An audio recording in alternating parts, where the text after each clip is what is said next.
Welcome to அங்கனா சமையல். இன்றைக்கி சூப்பரான ஒரு வெரைட்டி ரைஸ் தான் பார்க்க போகிறோம். கருவேப்பிலை சாதம். இந்த கருவேப்பிலை சாதம் ரொம்ப உடம்புக்கு ரொம்ப ரொம்ப நல்லது. ஒரு ஹெல்த்தியான ஒரு ரைஸ் ரெசிபி இது. நீங்கள் லஞ்ச் பாக்ஸ் கூட இந்த மாதிரி ட்ரை பண்ணலாம். இது வந்து ரொம்ப ஈஸியாக செய்யலாம், ஹெல்த்தியானது கூட. அது மட்டும் இல்லாமல் வெயிலில் குழம்பெல்லாம் வேண்டான்னு சொல்கிறவங்களுக்கு இது மாதிரி நீங்கள் ஒரு நாளைக்கு செஞ்சு கொடுக்கலாம். இப்போ வாங்க எப்படி செய்யுதுன்னு பார்க்கலாம். இதுக்கு ஒரு கைப்பிடி அளவுக்கு கருவேப்பிலை எடுத்துக்கோங்க. நான் ஏற்கனவே இந்த கருவேப்பிலையை சுத்தம் பண்ணி கழுவி நிழலில் உணர்த்தி எடுத்து வச்சுருக்கேன். இப்போ இதுக்கு வந்து கூடவே 5 காஞ்ச மிளகா, ஒரு 7 பல் பூண்டை இடித்து வச்சுக்கோங்க. அரை ஸ்பூன் மிளகு, அரை ஸ்பூன் ஜீரகம், ஒரு சின்ன நெல்லிக்காய் அளவு புளி, கூடவே முந்திரி பருப்பு எடுத்து வச்சுக்க. தாளிக்கும் போது நம்ம சேர்த்துக்கலாம். இப்போ இது கூடவே 1 டேபிள் ஸ்பூன் அளவுக்கு வெள்ளை உளுத்தம்பருப்பு, 2 டேபிள் ஸ்பூன் அளவுக்கு கடலைப்பருப்பு எல்லாத்தையும் எடுத்துக்கலாம். இப்போ நான் வானலில் 2 ஸ்பூன் அளவுக்கு நல்லெண்ணெய் விட்டுருக்கேன். இப்போ அதில் இந்த எடுத்து வச்சுக்கிற கடலைப்பருப்பை சேர்த்து நம்ம வறுத்துக்கலாம். கடலைப்பருப்பு வறுக்கும் போதே நம்ம உளுந்தையும் சேர்த்து வறுத்துக்கலாம். அடுப்பை வந்து மீடியம் அல்லது லோவில் வச்சு பொறுமையாக வறுத்துக்குங்க. கருகிடாமல் வறுத்துக்குங்க. இப்போ ரெண்டும் பாதி அளவு வறுப்பட்டுருச்சு. இப்போ இந்த நேரத்தில் நம்ம எடுத்து வச்சுருக்கிற மிளகு ஜீரகத்தை சேர்த்து நம்ம வறுத்துக்கலாம்.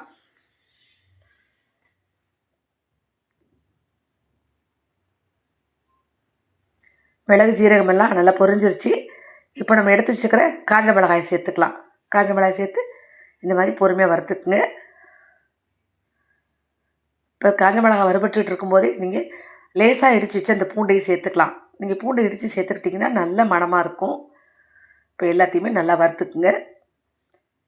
இப்போ இது கூடவே கொஞ்சமாக புளியை சேர்த்துக்கலாம். நம்ம எடுத்து வச்சுருக்கிற சின்ன நெல்லிக்காய் அளவு புளியை சேர்த்து வறுத்துக்கலாம். இப்போ எல்லாமே நல்லா வறுபட்டுருச்சு. இந்த நேரத்தில் இது கூடவே கொஞ்சம் பெருங்காய பொடி சேர்த்துக்குங்க.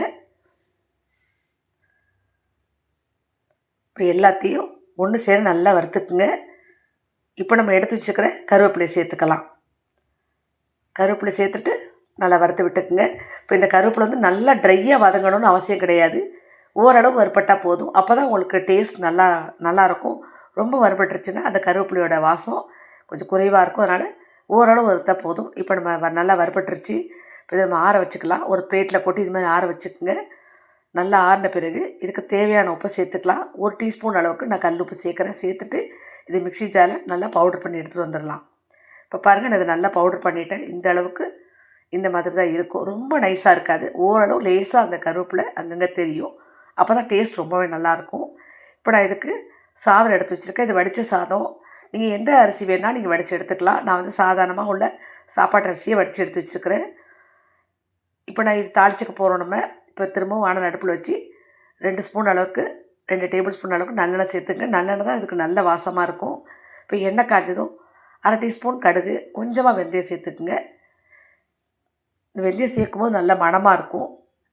இப்போ கடுகு வெந்தயம் எல்லாமே நல்லா வறுபட்டுருச்சு. இப்போ இது கூடவே ஒரு அரை ஸ்பூன் அளவுக்கு உளுந்து, 1/4 டீஸ்பூன் அளவுக்கு கடலைப்பருப்பு சேர்த்துக்குங்க. சேர்த்துட்டு நம்ம எடுத்து வச்சுக்கிற முந்திரி பருப்பு இது சேர்த்துடலாம். சேர்த்துட்டு முந்திரி வறுப்பட்டதும் உடனே நம்ம அடுப்பை ஆஃப் பண்ணிடலாம். இப்போ முந்திரி கொஞ்சம் செவக்க வறுக்கட்டும். இப்போ முந்திரி வறுப்பட்டுருச்சு. நம்ம அடுப்பை ஆஃப் பண்ணிடலாம். இப்போ நம்ம அடுப்பை ஆஃப் பண்ணிவிட்டு நம்ம வடித்து வச்சு ஆற வச்சுருக்க சாதத்தை இதை சேர்த்துக்கலாம்.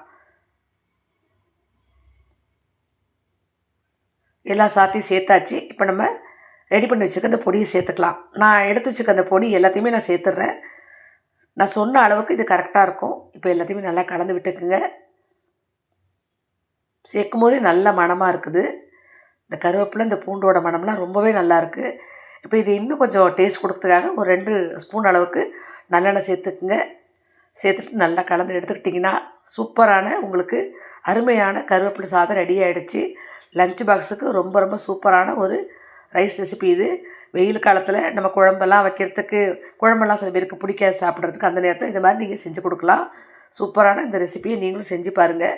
கண்டிப்பாக உங்களுக்கு பிடிக்கும்னு நினைக்கிறேன். இந்த வீடியோ பிடிச்சிருந்தா மறக்காமல் நம்ம சேனலை சப்ஸ்கிரைப் பண்ணிக்கோங்க, லைக் பண்ணுங்கள். எப்படி இருந்து செஞ்சு பார்த்துட்டு கமெண்ட்லாம் சொல்லுங்கள். நன்றி, வணக்கம்.